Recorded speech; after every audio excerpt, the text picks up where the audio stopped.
Surat cyber crime પોલીસે cyber ફ્રોડનો પર્દાફાશ કર્યો। શેર માર્કેટમાં રોકાણના બહાને લોકોને લાખો રૂપિયાનો ચૂનો લગાડવામાં આવ્યો, જેમાં સાયબર ક્રાઇમ પોલીસે ચિરાગ પ્રજાપતિ નામના ઇસમની ધરપકડ કરી। આરોપીએ કમિશન લઈને પોતાનું બેંક એકાઉન્ટ સાયબર ગઠિયાઓને ભાડે આપ્યું હતું અને સાયબર ગઠિયાઓ દ્વારા આરોપીના એકાઉન્ટમાં કરોડો રૂપિયાના ટ્રાન્ઝેક્શન કરવામાં આવ્યા હોવાનું તપાસ દરમિયાન ખુલ્યું છે।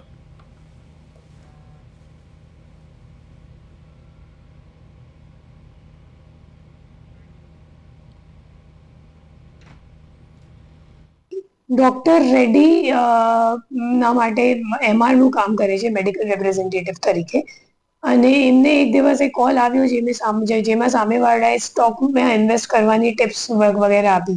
તો બેઝિકલી આ એક ઇન્વેસ્ટમેન્ટ ફ્રોડ છે।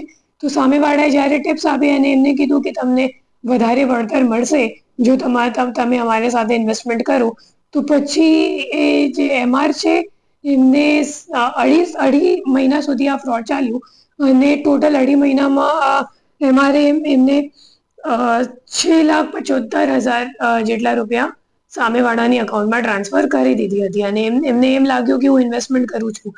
પછી જ્યારે 6 મહિના પતી ગયું અને આપણે જે ઇન્વેસ્ટમેન્ટમાં રિટર્ન મળે, તો જ્યારે રિટર્ન મળવાની વાત સામે આવી ગયું, એની સામેવાળાએ કંઈક રિપ્લાય કે ફોન ઉપાડવાનું બંધ કરી દીધું, ત્યારે આ માણસને જાણ પડી કે અચ્છા, મતલબ મારી સાથે ઇન્વેસ્ટમેન્ટ ફ્રોડ થઈ ગયું છે।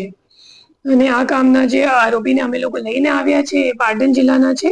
એમનું નામ ચિરાગ પ્રજાપતિ છે અને એમના ખાતામાં 1,61,000 રૂપિયા જેટલા ટ્રાન્સફર થયા હતા અને એમનું જે બેંક એકાઉન્ટ છે, એમનું જે ખાતું છે, એક NCCRBમાં કુલ 7 કમ્પ્લેન્ટ્સમાં, અન્ય કમ્પ્લેન્ટ્સમાં પણ સંડોવાયેલ।